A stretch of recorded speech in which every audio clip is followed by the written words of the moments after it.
Hi, this is Dr. Ivan Misner with BNI, and if you want to take control of your life, check out Boss to Boss with my good friend, Miro Wcislo.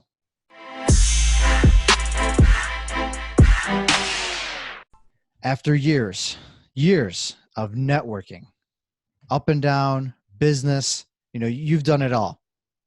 But how is life now? Oh, life is awesome. I love what I do. I'm now, I've been doing BNI for 35 years. That's a long time. I'm no longer the CEO of the company. It's been handed over to someone else to run the company. So I no longer do the day-to-day management, but I have the best job in the world. I'm now the Colonel Sanders of BNI. I do interviews, I write, I'm the spokesperson. But it took time, Miro. It took a long time. I tell people I'm a 20-year overnight success. It took me 20 years before I really felt like I was financially and professionally successful. Dr. Ivan Misner, everybody, founder of BNI, which you probably might have heard of at some point or another, as it's across the entire worldwide now. 70 countries, yeah. Countries, 9,000 different groups now. 9,150 chapters, but who's counting?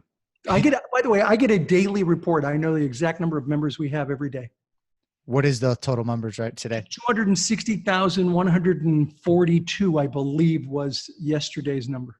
And over what, $15 billion was generated through referrals? Yeah, so in the last running 12 months, it would be over $16 billion US worth of business for our members worldwide. Now, just so you know, that's more than the gross domestic product for the country of Liechtenstein. It's a small country, I know, but yeah.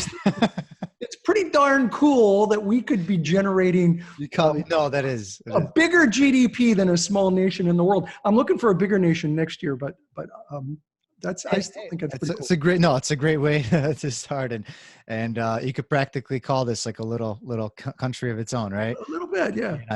Everybody that wants to check out more, check out ivanmisner.com. That's IVAN Misner, MISNER. Yeah, and that's my blog. I get a lot of free content up there. But BNI's BNI.com. Yes, BNI.com. And before you kind of got to where you got there, it said 20 years. I'm sure there were some struggles, right? There was moments when you are a doctor, so you probably worked a 9 to 5 or something like that, or no, but it's a PhD. I worked at the 9 to 5 thing before I started my own business. And I was also a professor. I taught for 16 years at a state university in California. But I was a part-time professor, adjunct professor. I did the PhD because it was personal reasons, not professional, more than anything. And why the transition? Why did you leave that whole world, Well, I actually started BNI before I started teaching. I taught along the way. I taught because I loved teaching. But I left employment because I worked for an idiot. And this husband-wife team, one of them in particular was a moron. And I just could not, I'll tell you the story. No, let's hear it. Did you ever watch the TV series Twilight Zone? I've seen the clips and episodes. Okay. Never was, yeah. So there was one episode, which ended up being in the movie as well, where there was this little boy named Anthony. And Anthony had this town in hostage because he had the ability of mind control, and he could, change matter and do things to people. And so he would do horrible things to people. He would, dismember a person mentally and put their head on a jack-in-the-box, and he would do these horrible things, and everyone was afraid of him. And so he would say something stupid or do something stupid, and all the townspeople would go, "Oh, it's a good thing you've done that, Anthony. It's a really good thing you've done that." Okay, so now I saw that years before this experience. I'm working at a company, and one of the owners' name was Sally. And Sally would do the craziest things, just insane. And I'm in a staff meeting. I'm the general manager of the place, new job, only been there a few weeks. And Sally said something that was absolutely ridiculous. And one of the employees actually said, it's a good thing you've done that, Sally. It's a really good thing you've done that. And I thought, oh my God, I'm in the twilight zone. Yes. This is the twilight zone. I got to quit. And I gave notice that week to leave because I was just tired of dealing with people that didn't know how to run a business and that were mean and difficult. And that's not what I needed in my life. So that's how I started my own business. Yeah. And the beauty is like now you can make those decisions and whatever they are, you can look at them, like, that you're responsible for this. Yeah. And I hold her up as an example in my mind of what not to be, not what not to be. And no, don't get me wrong. I had some bosses that were really good, but, I left those companies because for a number of reasons, but I've had good bosses, I've had bad bosses, but that was it for me. That was the last one. And I started my consulting business after I left that company, which will remain unnamed. No, and it's a great way because obviously you're pulling in, as long as you're learning from it, right? You're pulling in different experiences and what to do, what not to do. What not to do, yeah. And you definitely went to school, you went to college. And how do you feel about that? Because this day and age, there's constantly people are saying, go, don't go. You can start all this without it. Do you regret any of it? And would you recommend doing it now? So I would recommend doing it. I think it depends on what you want to do. So I've got 2 out of my 3 children didn't finish college. And the world has changed. It's different. I do recommend college, but I also understand that there are some things you can do without a degree. Mm-hmm. And I'm talking about more than flipping hamburgers. But I think a college education doesn't teach you necessarily what to think, but how to think. When I'm working with a college educated individual mm-hmm. and I give them a task or a problem, I find that as a rule, it's not 100%, but as a rule, the person with the college degree or at least a college education of some type mm-hmm. Is better able to deal with complex intervening variables of a problem and deal with it with far less management control than the person who doesn't have that kind of education. I've given a project to somebody with no college education and they're like, what? I don't know where to start. Well, how could you give this to me? And they've never dealt with having to complete a project without a lot of hand-holding. Mm-hmm, mm-hmm. Give that same project to somebody with a good education.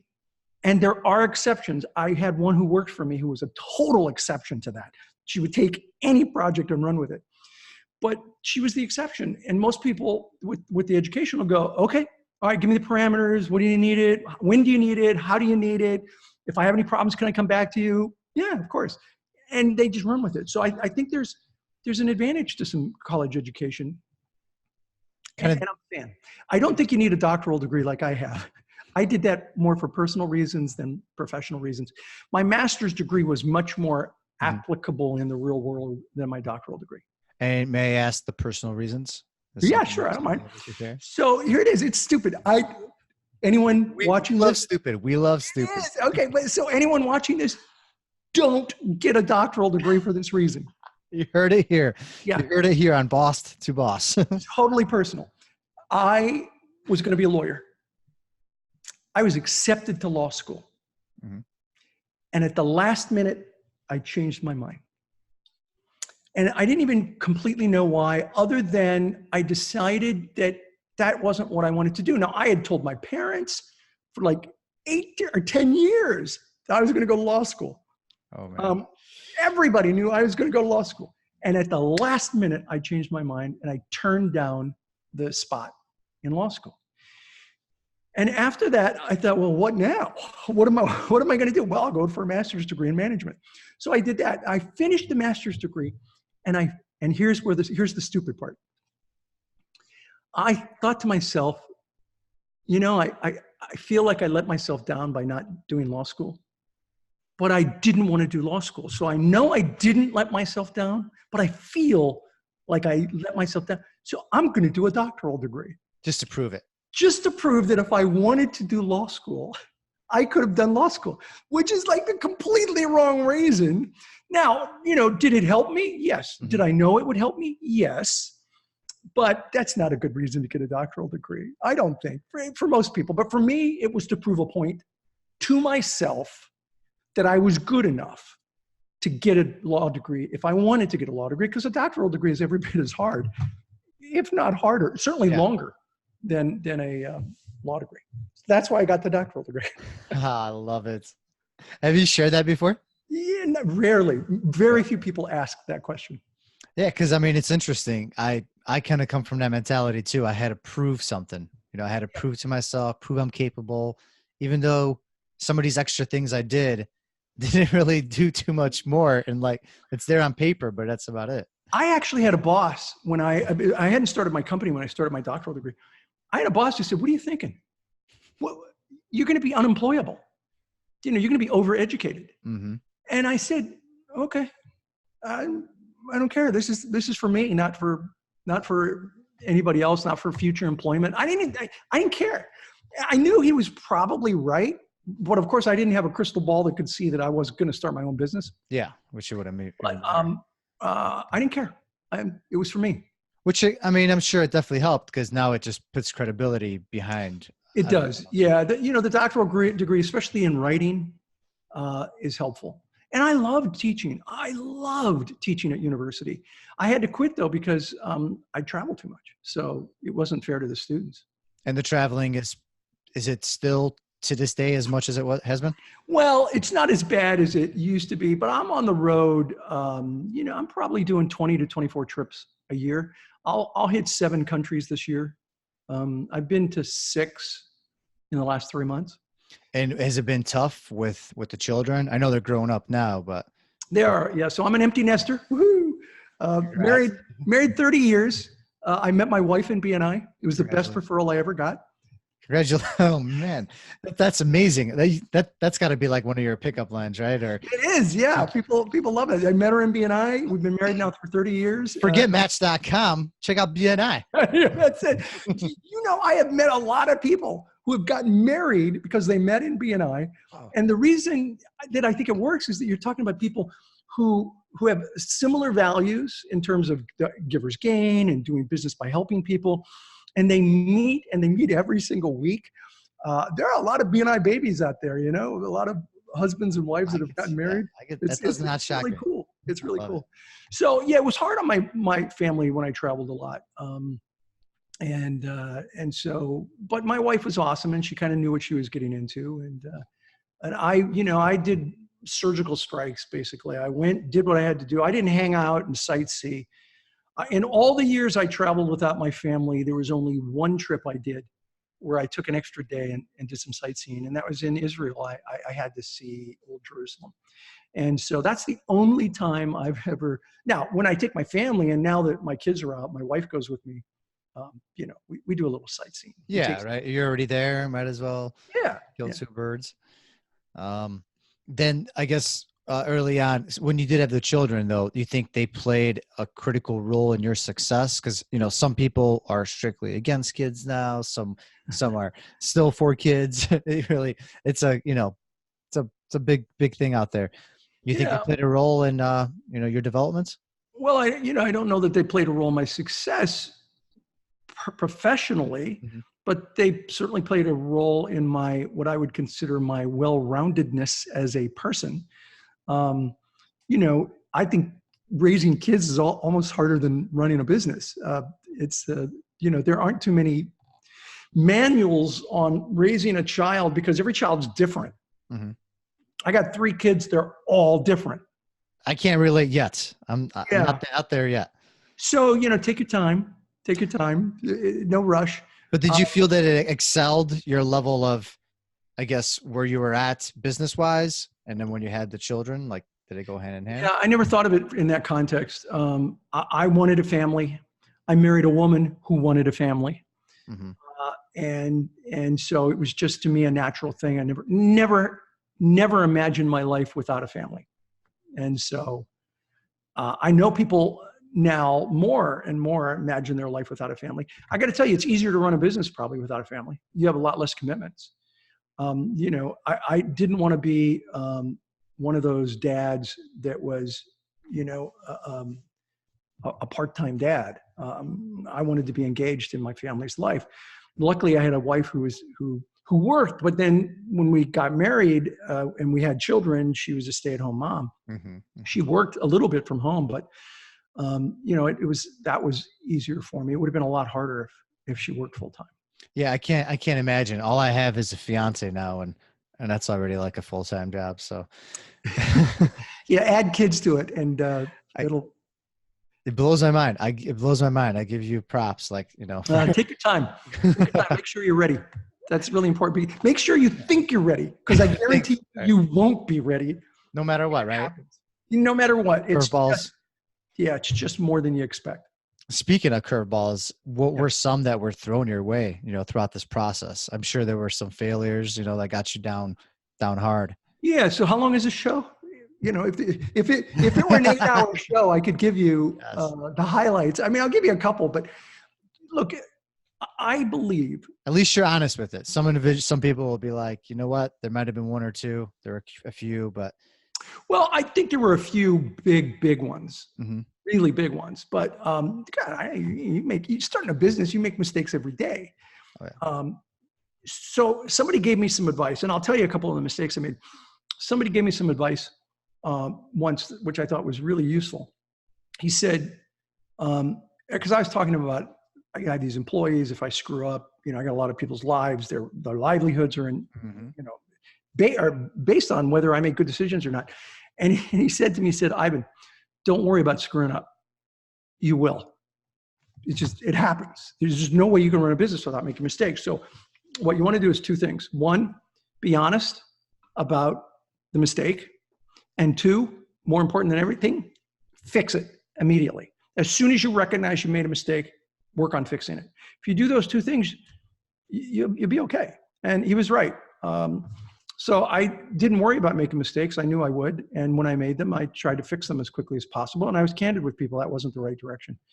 So there were a number of things that I did early in my business. One was I set up the company. I set up BNI wrong in terms of marketing monies. It's a long story, but to make it really short, it was a really dumb mistake the way I set up the marketing funds for the company. And so rather than me just make a decision and deal with the chaos of that decision, which would really make a lot of people angry, I ended up doing something that, my crystal ball didn't tell me it would be brilliant, but it was brilliant.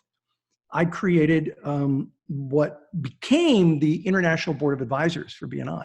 And it was it was a group of members who would advise me on member policies. Got it. So I brought them in first as a task force. Hey, I did this stupid thing. Here's what's going on. It should have been done differently. What do you recommend? And they gave me great advice. But the best thing was they said, you can't go to the chapters and tell them this because they'll hang you. You got to let us do it. We'll go there for you and say, here's what we're doing and here's why. And they won't be as mad at us. I mean, I was like, that's brilliant. And they did, and it worked. And the only reason we were able to scale, there are many reasons it happened over time, but it would have never happened had we not fixed the one problem that I created. And by fixing it, it gave us then the opportunity to scale the company to 9,000 locations around the world. So essentially, it would be like equivalent to a board, right? Well, no, we have a formal board, but it's an advisory board. It's called the International Board of Advisors for the members. So the International Board of Advisors for BNI creates every member policy or approves every member policy. So it's only as it relates to the members of the organization or the clients. Okay. We have a board of directors that manages the company. Okay. So that's separate. Okay. And essentially, and then they're kind of they're putting their face out there instead of yours for somebody's.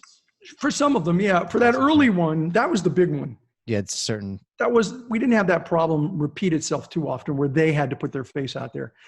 But that one, just to see their willingness to do what was necessary to make the company successful made me realize that I needed to make this a permanent board, not just a task force. And so I made it a permanent board. Was it a paid board then? No, volunteer. 100% volunteer. And they were so committed? Yeah, they were completely committed. I mean, in the early days, we met every month, and we met at my house, and we met at one of the members' houses. It was like all hands on deck, and we were just creating something amazing. And, it was basically all you can eat one day a month.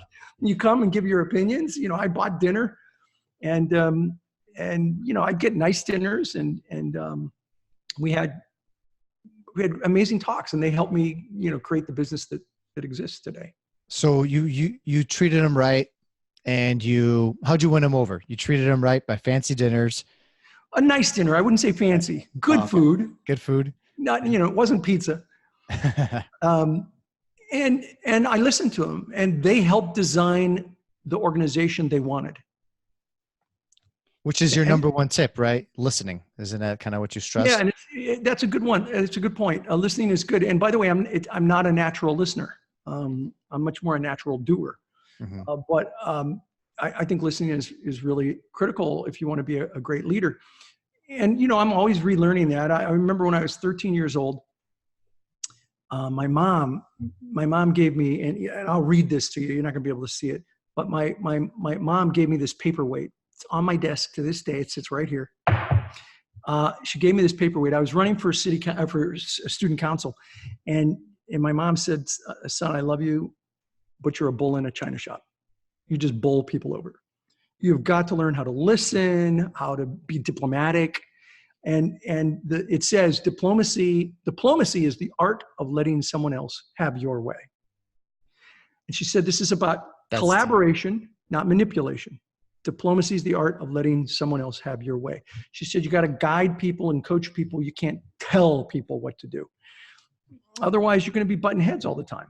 And that was great advice. And it's a strategy that I try to employ to this day, many, many, many years later. 50 years later. Yeah, no, that's great. And I've heard that before, right? Yeah, I've heard it. You can still find this paperweight around the world. It's available in places. No, it's definitely very deep. And you've definitely been on many over the time. You were telling me today, this is already your 5th of the day. Yeah. Which is extreme. So you've been asked so many things. So I'm over here trying to just throw curveballs at you, but I'm gonna go with the easy way out. What has been by far the most interesting question? Something that you didn't even know what to say, or maybe it blew your mind that this was asked at an interview. Oh God, there aren't many anymore. There's a few. I was recently asked one about what would you not want to talk about or share. And I took a leap of faith and I answered it. It was actually not on an interview. Now that I think about it, it was in a live presentation with about 1,000 people. And they asked, and I do the open mic thing where people like one of the speakers, right? Like I was the keynote, yeah. Okay. And so they said, what's something that you don't generally share or don't necessarily like to share with people? And I answered the question. So this is the first interview I've ever done where I've told this. Yes. Okay, ready? Oh, we're ready. I am signed up as a Virgin Galactic astronaut. What does that even mean? Okay, so Richard Branson created Virgin Galactic. Oh, Virgin. Yes, the brand. Okay. The brand, Virgin Galactic. I was one of the first people to sign up for the program as a Virgin Galactic future astronaut, so that when they start doing the spaceship, the mothership takes a spaceship up high, and they drop the spaceship, and the spaceship goes into suborbital flight.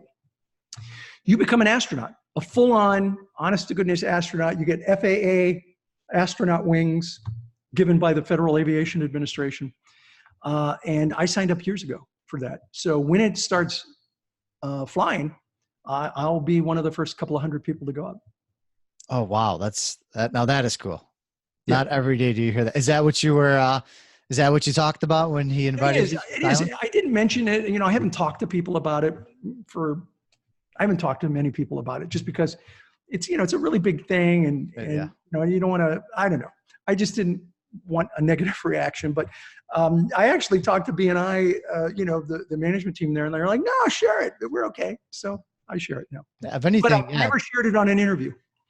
Oh, appreciate that. You heard it first right here. Yes, Dr. Ivan Misner, everybody. IvanMeister.com here on Boss to Boss podcast. And yeah, no, any idea of when that might be? I know this. I would say within a year after they start flying, I'll be, because I was one of the early, I mean, I signed up in 2007.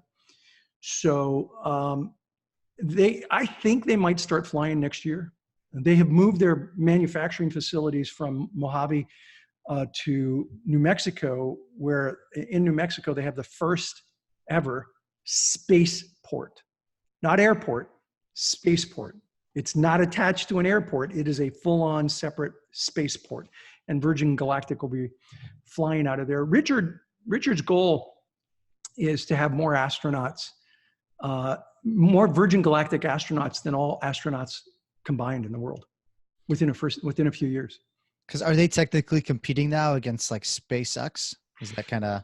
Well, in some ways they are, because they do want to launch some satellites using this approach, but primarily no, because what they're doing really first is space tourism, whereas SpaceX is really doing satellite and resupply of space station and then eventually flights to the moon, flights to Mars.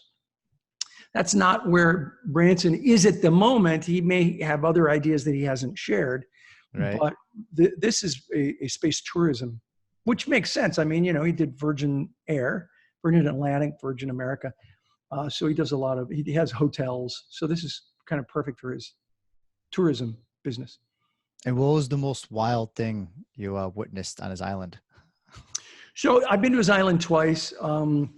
Wild, I wouldn't say I witnessed anything wild. I mean, it was, just, I guess, out of the ordinary, just you're like, whoa, they do things like this on Earth.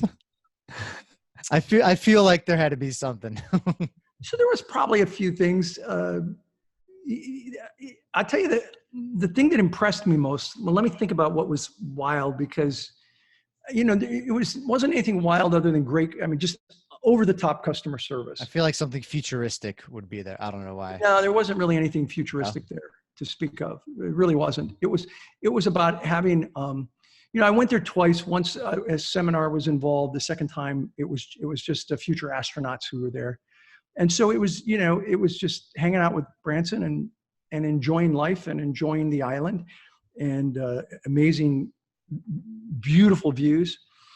The one thing that stands out in my mind as incredible was Branson's ability to connect with people personally at all levels of an organization. Not just the really successful people that were on his island, but his staff.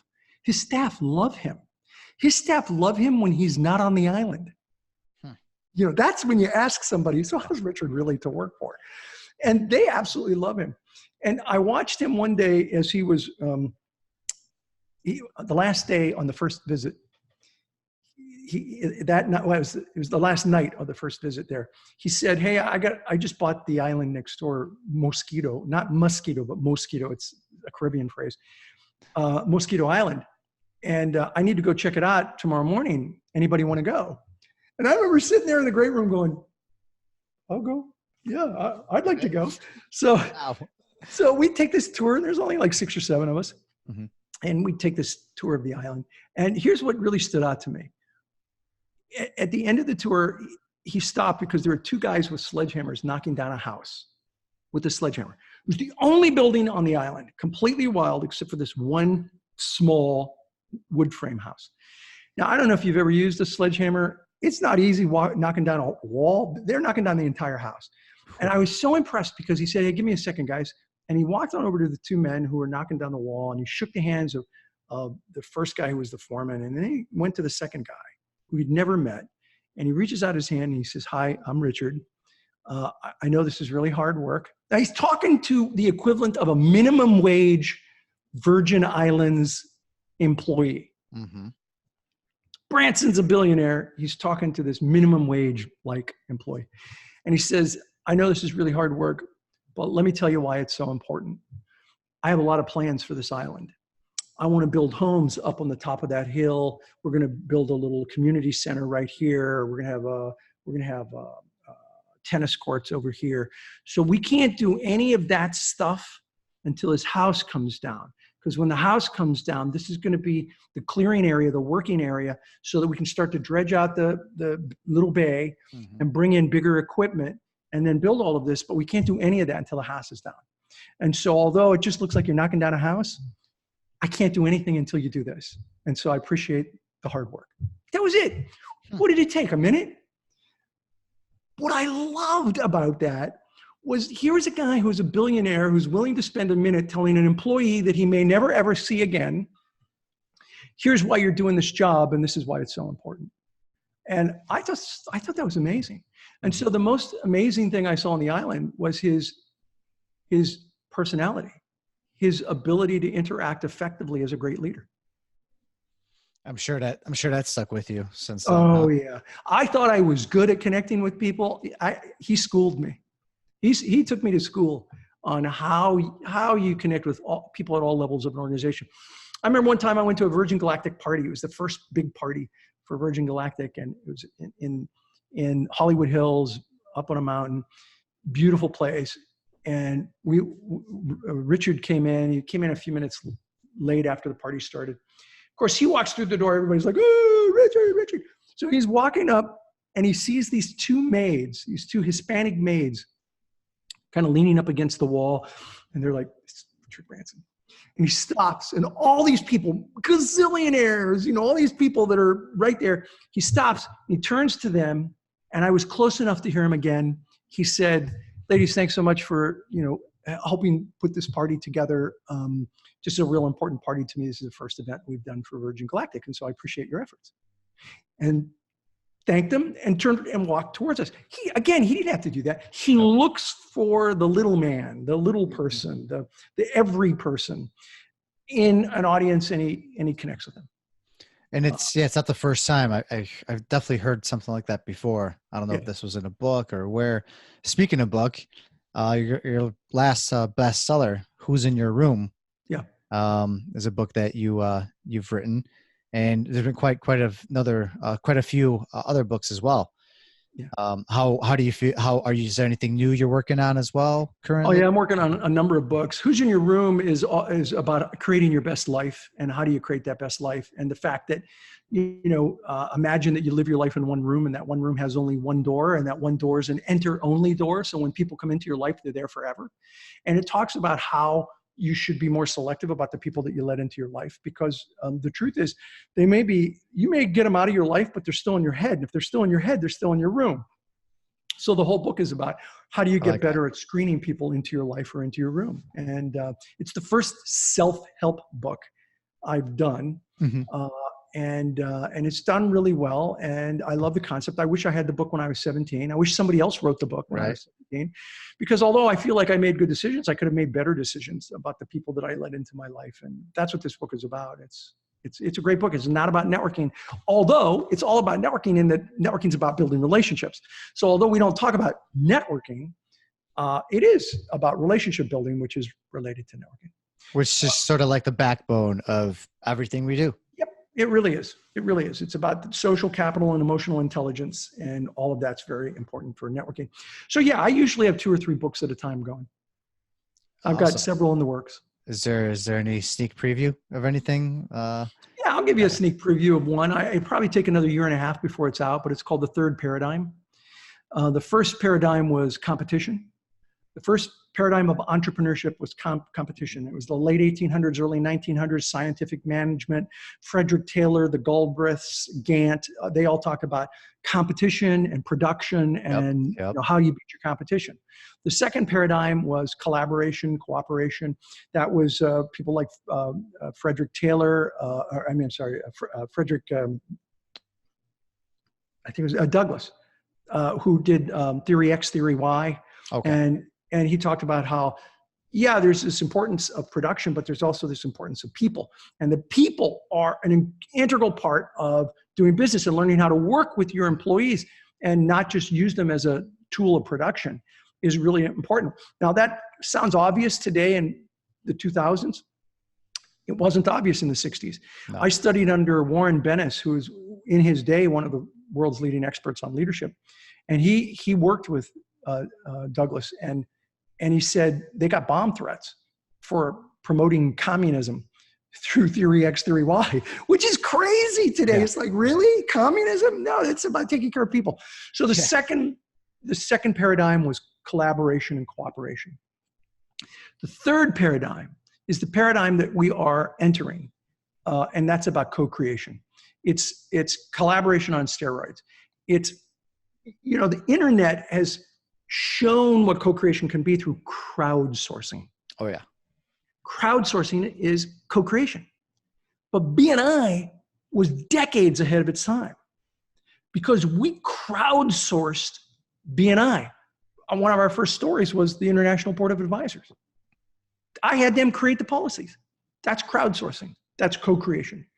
And I believe the future of entrepreneurism is in co-creation, working with your clients to co-create products, working with other people to co-create products and services. Do you ever think that we're going to hit a wall, that there's just going to be so many different ideas and so many different people and collaboration? I don't know. I always get these wild thoughts and I'm just like, when does it end? Or will it always get? It's possible. I know that sometimes I have felt that I've created my own collaborative hell because, I have so many collaborative bodies. Trying to manage it all is, like herding cats. So it's a skill.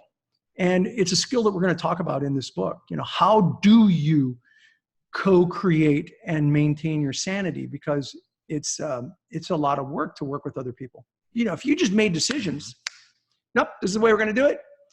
It'd be in some ways easier, but I would argue not as effective because we're living in a world today where people expect to have input and to be part of the answer. So I think it's a necessary part of the future of management.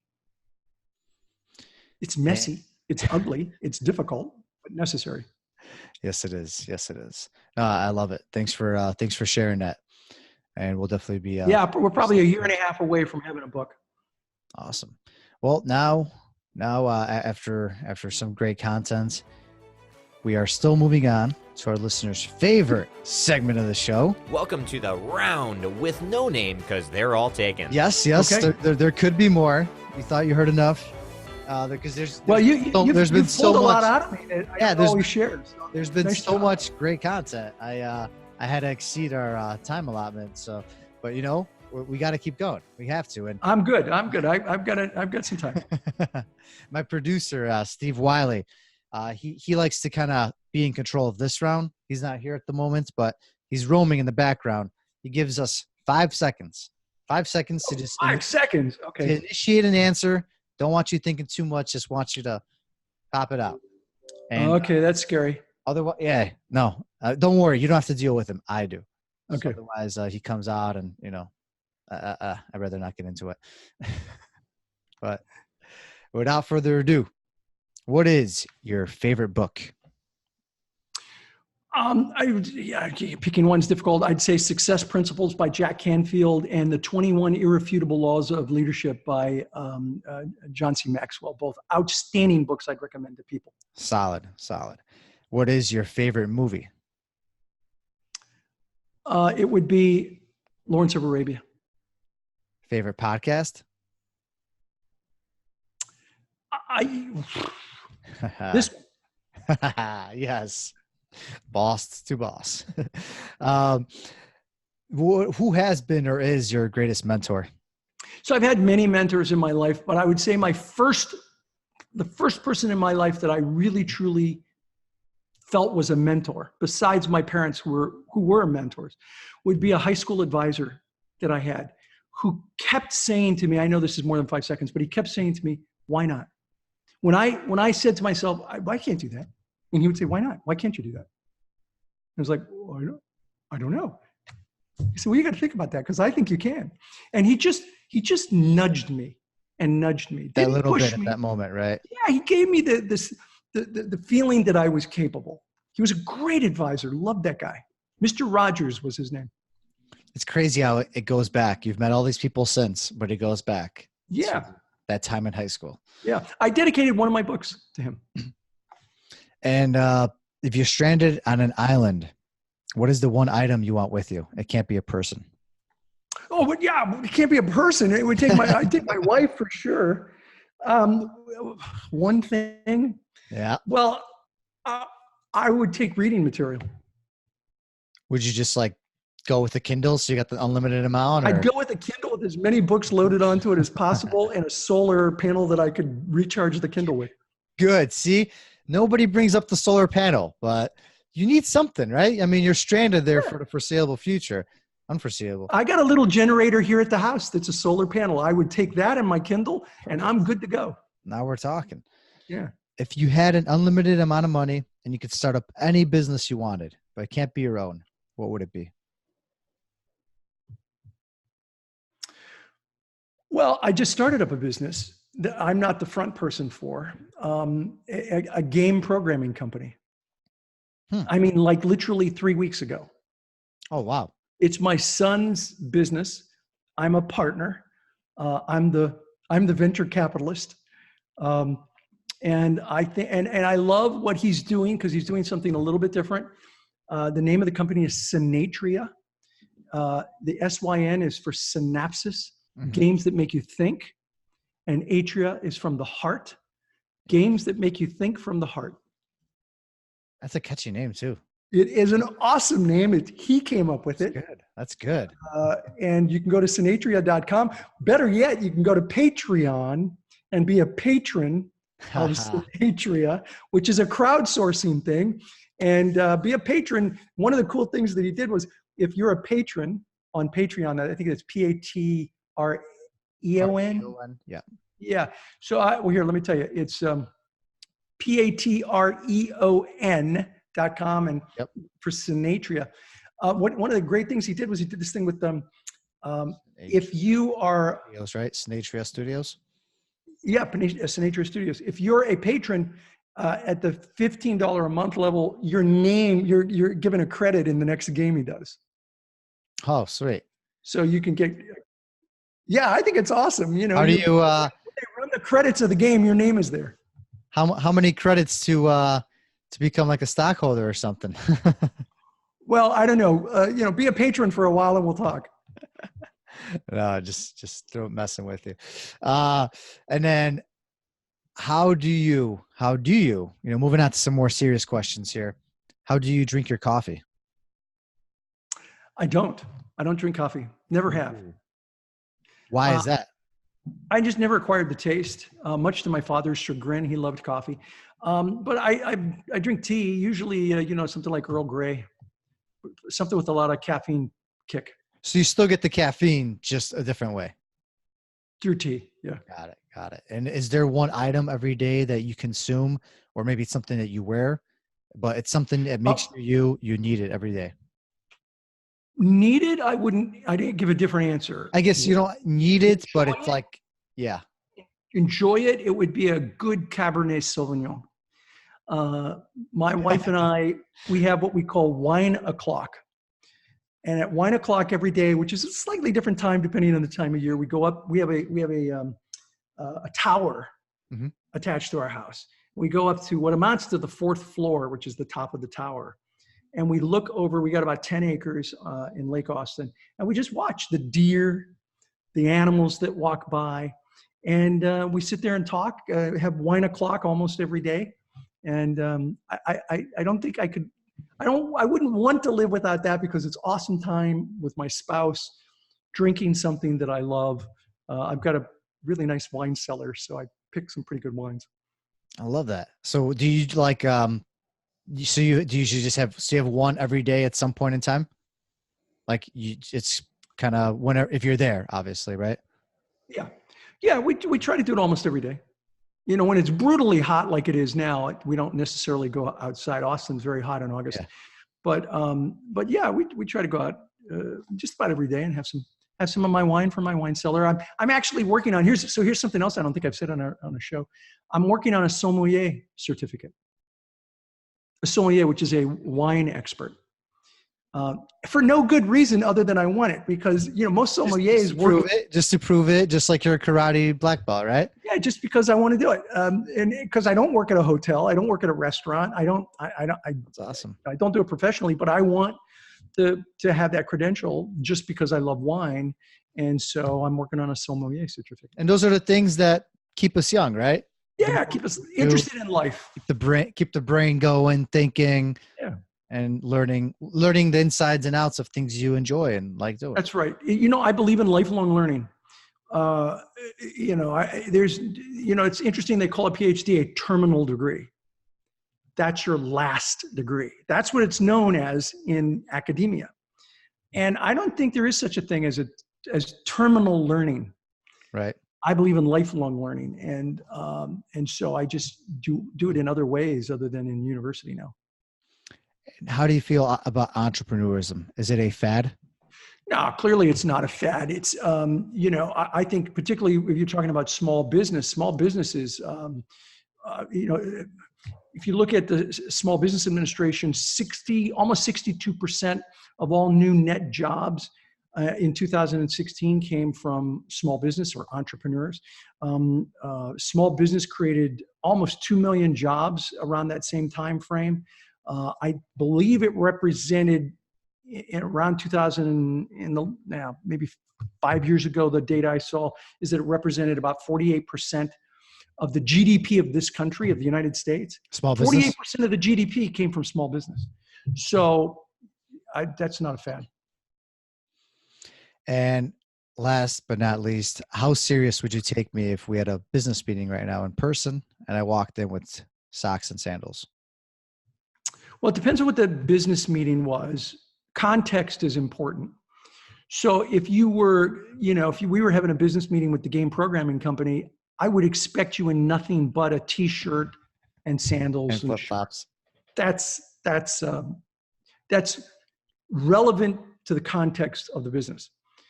If you were a CPA or if you were an insurance agent and you came in with sandals and a t-shirt, I wouldn't be impressed. Got it. Okay. No, noted. Makes it's all about context. All right. Well, you survived. I survived. No one came by. Steve Wiley did not come out. My producer is away, so that's good. And hopefully they got your blood flowing a little, got you awake a little bit. I did. You got me going on a lot of different topics. Would you like one last recommendation for business people? Yeah, the mic is yours, Dr. Ivan Misner, or as you like to just like for me to say, just Ivan.